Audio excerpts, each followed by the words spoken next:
예배 자리에 나오신 성도님들을 주님의 이름으로 환영하고 축복합니다. 우리 옆 사람과 이렇게 인사합시다. 주님 안에서 회복하십시오.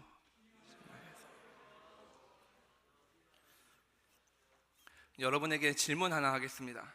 한 화가가 있었습니다. 그 화가가 며칠 동안 몇 달을 걸쳐서 정성껏 그림을 그렸습니다.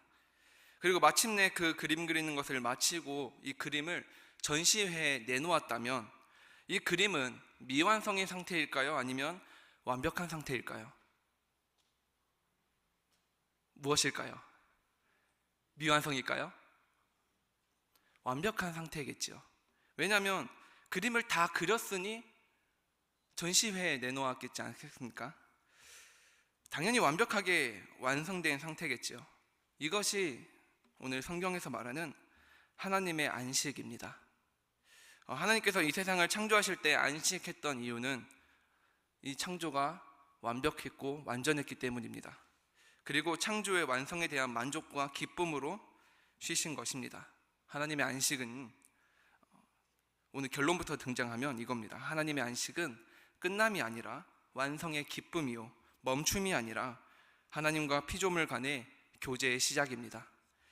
오늘 우리는 방금 읽은 이 세 구절을 하나하나 나눠서 안식의 참된 의미를 배우고자 합니다. 그래서 오늘 본문을 통해서 하나님이 복 주시고 거룩하게 하신 날의 뜻을 깊이 묵상하는 저와 여러분이 되시기를 주님의 이름으로 소망합니다. 오늘 본문은 아까도 읽었다시피 하나님께서 6일 동안 천지를 창조하시고 7째 날 안식하신 장면을 보여줍니다. 1절 말씀 우리가 함께 보길 원하는데 1절 말씀 보면 천지와 만물이 다 이루어졌다라고 말씀합니다. 근데 이 천지와 만물이라는 것은 그저 하늘과 땅만 이야기하는 것이 아니라 그 사이에 있는 모든 것을 말하고 있습니다. 하나도 예외 없이 하나님의 피조물이라는 것이죠. 하나님의 손길이 안 닿은 곳이 없다는 겁니다. 이는 하나님의 주권적 창조 그 사역이 우연이 아니라 어떠한 의도와 목적 안에 이루어졌음을 강조하는 것이고, 이 세상의 모든 존재가 하나님의 주권 아래에 있다는 것을 분명하게 선언하는 겁니다.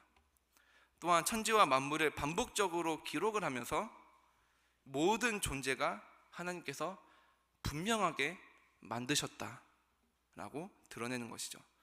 창조 전에 세상은 혼돈과 공허로 가득 찼습니다. 하지만 하나님께서 말씀으로 창조를 시작하시자 혼돈과 공허가 아니라 질서와 조화가 생겨나고 생명력이 넘치는 곳으로 변화됩니다.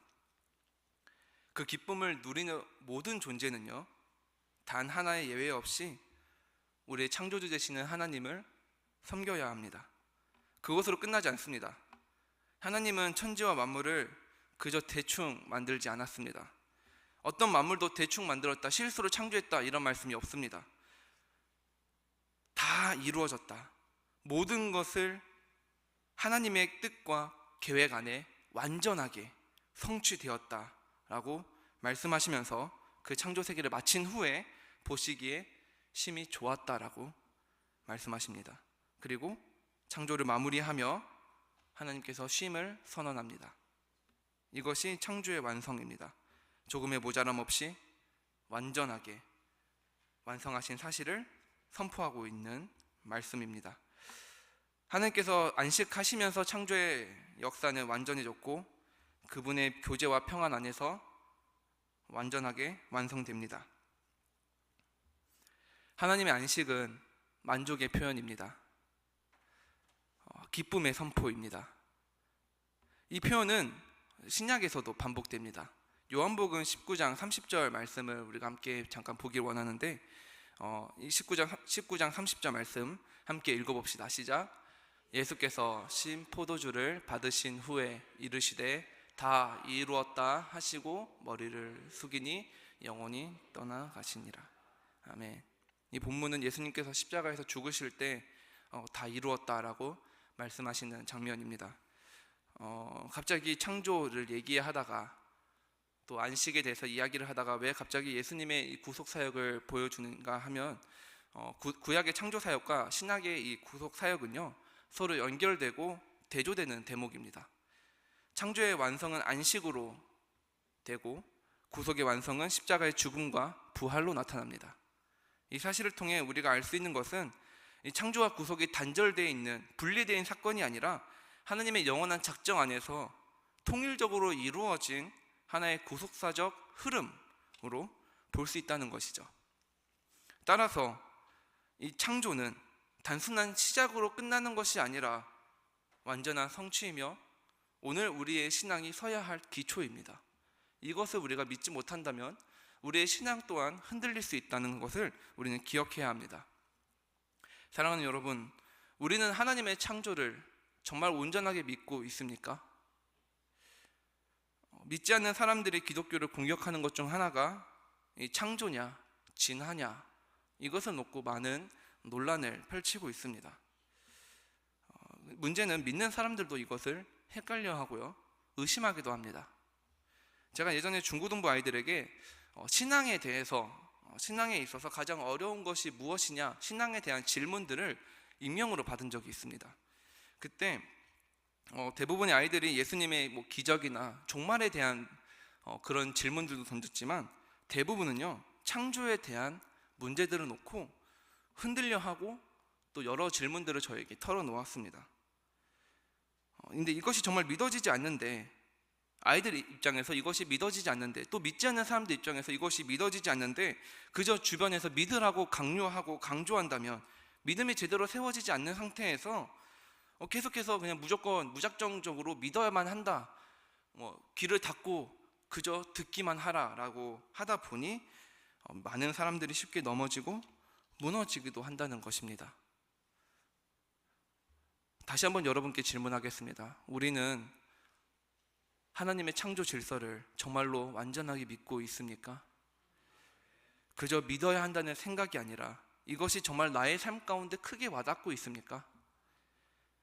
우리가 이따 함께 기도할 때 이 문제를 하나님 앞에 내려놓고 기도했으면 좋겠습니다. 이것이 이 창조하신 이 사역의 이유가, 이것을 우리가 단순히 믿는 것을 넘어서 기쁨으로 우리의 삶 가운데 다가오고 기쁨의 선포를 누리는 저와 여러분이 되시기를 소망합니다. 우리 2절 말씀도 함께 읽어봅시다. 2절 말씀 함께 읽어봅니다. 시작. 하나님이 그가 하시던 일을,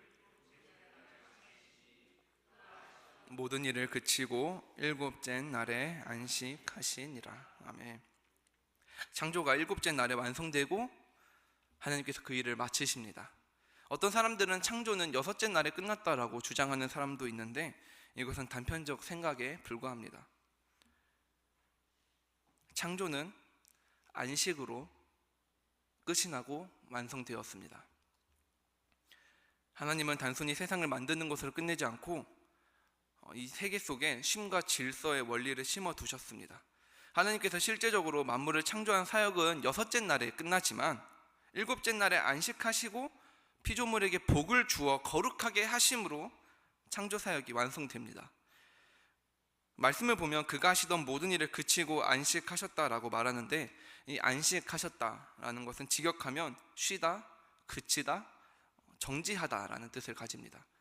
그런데 여러분, 하나님께서 꼭 쉬셔야 하는 분일까요? 우리처럼 쉼이 필요한 존재일까요? 아닙니다. 하나님은 쉼이 필요 없는 자존하신 분입니다. 시편의 121편을 보면 이스라엘을 지키시는 이는 졸지도 아니하시고 주무시지도 아니하신다라고 기록합니다. 근데 왜 하나님께서는 굳이 일곱째 날에 안식하셨을까요? 왜 그치시고 멈추셨을까요? 그 이유는 바로 우리를 위해서입니다. 우리에게 안식의 본을 보이시기 위함입니다. 소율의 문답을 보면 하나님께서 제7일에 쉬신 것은 사람으로 하여금 하나님 안에서 안식을 누리게 하려 하심이라고 가르칩니다. 우리는 하나님의 형상을 지닌 존재입니다. 하나님은 우리에게 다스림의 권세도 주셨지만 안식의 은혜 또한 허락하셨습니다. 하나님을 닮아가야 하는 존재로서 우리의 삶도요, 안식에서 출발해야 합니다. 다른 것이 아니라 하나님과 교제를 먼저 선택해야 합니다. 그분과 함께하는 그 안식 속에서 진짜 회복을 우리가 먼저 누렸으면 좋겠습니다. 창조 후 모든 일이 그쳤다. 이것은 포기했다거나 중단했다는 것이 아니라 완전히 이루어졌기에 더 이상 덧붙일 것이 없음을 말합니다. 이것이 우리의 신앙에도 동일하게 적용됩니다. 우리가 하나님 안에서 멈춘다는 것은 단순히 아무것도 하지 않는다 이것이 아닙니다. 하나님 안에서 멈춘다는 것, 안식을 누린다는 것, 내 중심, 자기 중심의 일과 열심을 멈추고 하나님의 주권 아래 머무는 삶을 선택하는 것, 즉 내가 주인이 아니라 하나님이 주인 되심을 인정하는 믿음의 자세입니다. 우리가 인생을 살다 보면 뼈저리게 느끼는 것이 있습니다. 제가 얼마 살진 않았지만 제가 느낀 것이 있는데, 바로 우리 인생은 내가 계획한 대로 이루어지지 않는다는 것입니다. 제가 성도님들 앞에서 인생을 논하기가 참 부끄러운 시간이지만, 저도 이 세상을 살아가다 보면서 너무나 좀 계획한 대로 흘러가지 않아서 힘들었던 적이 있습니다. 하루는요, 제가 정말 원하는 것이 있었습니다. 정말 원하고 정말 바랬던 것들이 있었는데, 그걸 놓고 계속 기도했는데도 이게 이루어지지 않는 겁니다. 이게 상황이 잘 안 풀리는 거예요. 그래서 너무 화가 나가지고 막 짜증이 나는 상태로 제가 기도를 한 적이 있습니다. 아니 하나님, 이게 맞습니까? 사실 기도라기보다는 조금 불만이 가득 찬 투정을 부리고 있는데, 문득 제 마음에 기도를 하면서 이런 마음이 들더라고요. 만약 내가 원하는 대로 다 이루어졌다면 내가 과연 하나님을 찾았을까? 내가 만약에 다 이루어졌다면 나는 과연 이 신앙을 붙잡았을까? 생각해보니까 제가 원하는 대로 이루어졌다면 제가 더 이상 하나님 믿는 자리에 서 있지 않다는 것을 제가 느끼게 되었습니다. 그것을 느낀 순간 제 기도가 바뀌었습니다. 그것은 바로 하나님께 내 두 손, 두 발을 다 드는 것이었습니다. 하나님, 나 할 수 없어요. 하나님, 나 이거 할 수 없습니다. 내가 이 문제 해결할 수 없습니다. 주님이 해결해 주세요. 주님이 내 삶의 주인이시고 주님이 내 삶의 왕입니다. 이렇게 고백하며 항복할 때 하나님께서 우리의 상황을 뒤바꾸셔서 더 좋은 길로 인도하십니다. 사랑하는 성도 여러분, 오늘 우리가 주님 앞에 우리의 두 손을 드는 신앙을 가지길 원합니다. 매 순간 주님 앞에 항복을 선언하십시오. 오늘 하루를 살아가면서 내 뜻대로 되지 않는 순간이 찾아오더라도 감사할 수 있는 저와 여러분이 되기를 바랍니다. 감사의 자리에서 내가 생각하지 못한 하나님의 일하심을 여러분의 삶 가운데 경험하는 시간이 되기를 소망합니다. 마지막 3절을 함께 읽어봅시다. 우리 3절 말씀 함께 읽어봅니다. 시작. 하나님이 그 일곱째 날을 복되게, 이는 하나님이 그 창조하시며 만드시던 모든 일을 마치시고 그 날에 안식하셨음이니라. 아멘. 어쩌면 제일 중요한 본문 중 하나입니다. 하나님께서 일곱째 날을 복 주시고 거룩하게 하십니다. 하나님이 복 주신 날은 인간이 복을 누릴 수 있는 하나님과의 교제의 시간입니다. 또한 하나님께서 거룩하게 하셨다는 것은요, 그 날을 세상 모든 날과 구별하여 하나님께 속한 거룩한 시간으로 삼으셨다라는 말입니다. 십계명에서도 안식일을 기억하여 거룩하게 지키라고 명령합니다. 신약시대에 와서는 예수님께서 부활하시고 새 창조를 이루시면서 초대교회는 그 부활하신 날, 곧 안식 후 첫날을 주의 날로 지키고 있습니다. 그리고 지금까지 우리가 그 주일을 지키고 있죠. 웨스트민스터 신앙고백서 제21장 7항은 이렇게 이야기를 하고 있습니다. 쉽게 요약을 하면 이렇게 말합니다. 주일은 창조의 안식의 원리를 따라 그리스도의 부활과 새 창조를 기념하는 거룩한 날로 제정되었다. 즉 개혁주의 신앙을 따르는 우리에게 주일 성수는, 이 주일 예배는 단순한 전통, 그것이 아니라 하나님의 계명으로 받아들여야 합니다. 단순한 휴식의 날이 아니라 그리스도의 구속과 부활의 은혜를 기념하여 하나님께 나아가는 복된 날입니다. 우리는 정말로 근데 이 주일을, 이 예배의 시간을 하나님께 나아가는 복된 날로 누리고 있습니까? 하나님의 창조는 안식으로 완성되었습니다. 그 안식은 하나님과의 관계 회복, 만족과 기쁨의 표현, 그리고 복의 시작입니다. 우리가 지키는 주일 또한 바로 그 안식의 연장입니다. 그리고 우리는 예수님의 부활과 십자가 안에서 쉼과 은혜를 누리고 있죠. 구원의 기쁨을 누리고 있죠. 마태복음 11장 28절은 이렇게 얘기합니다. 수고하고 무거운 짐진 자들아 다 내게로 오라 내가 너희를 쉬게 하리라. 그리스도 안에서 참된 안식을 누리며 복 주시고 거룩하게 하신 나를 기쁨과 감사로 우리가 정말로 지키고 있냐 이 말입니다. 때론 우리는 너무나 익숙해서, 때로는 주일을 오해해서, 때로는 너무나 편하게 생각해서 이 주일을 단순한 교회에 그냥 오는 날로만 우리가 생각하기도 합니다. 하지만 우리는 주일을 지킬 때 단순한 출석으로 만족해서는 안 됩니다. 단순히 그저 이 교회에 와서 그냥 교역자들의 눈에 잠깐 비추고, 잠깐 와서 누군가의 눈에 비추고, 누군가와 함께 그냥 잠깐 이야기를 나누고, 그저 잠깐 와서 그냥 좋은 말씀 듣고 넘어가는 것, 그것으로 우리는 끝나서는 안 됩니다. 주일의 본질은 하나님과 함께 머무는 것이지 우리끼리만 생활하는 것이 아닙니다. 우리가 이 사실을 기억해야 합니다. 또한 우리가 봉사가 먼저 돼서는 안 됩니다. 이 주일의 시간은 봉사로 시작해서 봉사로 끝나는 날이 아닙니다.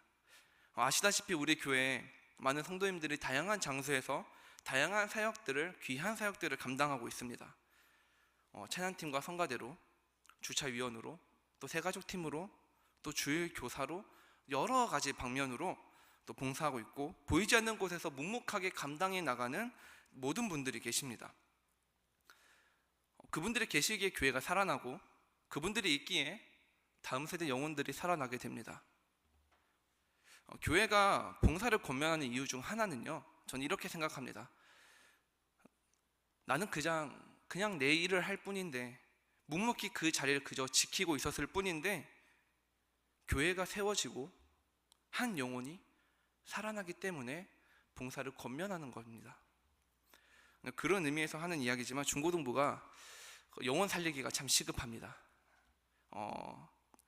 이 자리를 빌어서 제가 잠깐 이야기를 하면, 중고등부가 지금 저희 부장집사님까지 해서 총 4분이 사역을 하고 있습니다. 그래서 2학년씩 맡아서 이제 공과랑 이제 아이들 관리를 하고 있는데, 올해를 마지막으로 선생님 2분이 이제 사역을 그만두십니다. 그러면 저까지 포함해서 3명 남습니다. 이렇게 되면요, 더 이상 공과를 진행하지 못하게 됩니다. 더 이상 어떠한 사역들을 감당하지 못하는 단계에 이제 들어서게 되었습니다. 저는 이 문제를 참 심각하게 생각하고 있습니다. 물론 제가 속해 있기 때문에 그렇게 심각하게 생각할 수 있다고 하지만, 우리가 다음 세대 영혼에게 관심을 가지지 않는다면 누가 관심을 가집니까? 지금도 많은 아이들이, 또 많은 영혼들이, 중고등부뿐만 아니라 유초등부부터 유치부, 많은 또 청년들까지 많은 영혼들이 세상의 관심을 빼앗겨 가고 있습니다. 우리는 그 아이들을 볼 때 무슨 생각을 하고 있습니까? 내 아이만 잘하면 되지, 나만 잘하면 되지, 지금 있는 애들만 잘하면 되지, 우리가 이 생각으로 있진 않습니까? 시대가 바뀌었으니 어쩔 수 없다. 요즘 아이들과 나의 상황이 다르기 때문에 어쩔 수 없다. 맞습니다. 지금 시대를 살아가는 아이들은요, 우리가 우리가 학창시절 때 경험했던 것과 많이 다릅니다. 당장 저만 해도 아이들이 경험하는 그 학교의 생활을 따라가지 못할 때가 있고, 아이들의 유행을 도저히 따라가지 못할 때가 참 많습니다. 배우려고 하면 이미 그거는 다 지나간 유행이라고 할 때도 있습니다. 하지만 그것이 우리의 핑계가 돼서는 안 됩니다. 이전 신앙을 따랐던 사람들도 마찬가지였을 겁니다. 우리의 위의 선배들, 우리의 부모 세대들, 더 위의 세대들 또한 우리랑 똑같은 고민을 했을 겁니다. 똑같이 말했을 겁니다. 우리를 볼 때 요즘 애들은 다르다, 요즘 애들 다르다. 그렇다고 근데 그들이 우리를 포기했습니까? 아니죠. 포기하지 않았습니다. 끝까지 관심을 가지고 기도했습니다. 끝까지 우리를 사랑했습니다. 예수님이 그랬던 것처럼요. 제가 청소년 사역을 하면서 힘들 때마다 또 계속 붙잡는 말씀이 하나가 있습니다. 요한복음 13장 1절 말씀인데요, 하반절에 이렇게 기록합니다. 세상에 있는 자기 사람들을 사랑하시되 끝까지 사랑하시니라. 우리 이 시간 이 말씀을 다시 한번 우리 목소리로 함께 고백합시다. 시작. 세상에 있는 자기 사람들을 사랑하시되 끝까지 사랑하시니라. 아멘. 사랑하는 성도 여러분, 이 자리를 빌어 권면하는 것은 교사를 지원해라 이런 것이 아닙니다. 물론 하면 좋죠. 하지만 그 전에 그것을 넘어서 다음 세대 한 영혼에게 관심을 가져주시길 바랍니다. 우리가 이 시대를 먼저 살아가는 그러한 신앙의 선배로서 우리가 먼저 기도해야 되지 않겠습니까? 우리가 먼저 다가가야 되지 않겠습니까? 예수님이 우리를 끝까지 사랑하셔서 인간의 몸을 입고 이 땅에 오셔서 십자가를 지셨던 것처럼, 우리를 끝까지 사랑하셨던 것처럼 우리도 그 모습을 닮아가야 합니다. 우리 또한 그 한 영혼 한 영혼, 비록 이름도 모르고 얼굴도 모르는 아이들이지만, 비록 지금까지는 그저 왔다가 지나가는, 얼굴만 대충 알고 지나가는 정도였겠지만, 이제는 우리가 함께 기억하고 함께 기도했으면 좋겠습니다. 오늘 말씀을 통하여 지쳐갈 때 나를 끝까지 사랑하시는 예수님을 기억하길 바랍니다. 딴 길로 샜지만 교사 말고도 다른 사역들은 귀합니다. 모든 것들은 귀합니다. 하지만 사역이 예배를 대신해서는 안 됩니다. 사역에 집중하다 보면요, 교제나 말씀의 은혜, 영혼의 쉼을 놓칠 때가 참 많습니다. 그래서 우리가 연말이 되면 많은 고민을 합니다. 올해까지만 할까? 너무 일이 많은데, 교회에서 일이 너무 많은데 그만할까? 이런 고민들을 한 번씩 다 하셨을 겁니다. 교역자들은요, 이 고민과 반대된 고민을 합니다. 저분이 계속 하실까? 안 되는데. 왜 우리가 이런 고민들을 하게 될까요? 내 것을 주려고 하기 때문입니다. 내가 하려고 하다 보니까 내 은혜가 채워져야 되는데 비워지게 되는 겁니다. 지쳐가기 때문에 사역은 성공할 수 있어요. 아이들은 늘어날 수 있고 뭔가 교회의 이 인구적으로의 부흥은 일어날 수 있습니다. 그런데 나는 비워지니까, 공허해지니까 작은 흔들림 속에서 내가 이렇게까지 했는데 왜 이 영혼은 변하지 않는가? 내가 이렇게까지 교회에 헌신하는데 왜 남들은 알아주지 않는가? 이 마음이 나를 잡아먹게 되어 있습니다. 그래서 작은 바람만 불어도 쉽게 넘어지는 것이죠. 주일은 교제하는 시간이 아니고 또 주일은 일하는 시간이 아닙니다. 본질은 하나님과 함께 머무는 것, 그분 안에서 쉼을 얻는 것입니다. 교제와 사역은 그 이후에 감사함으로 나타나는 것입니다. 낮은 자를 섬기고 영광을 드러내는 날이지만 하나님과의 관계를 회복하는 날입니다. 하나님의 말씀으로, 하나님으로 인하여 하나님 중심으로 말씀에 순종하는 것이 먼저 필요합니다. 그래서 기도하는 겁니다.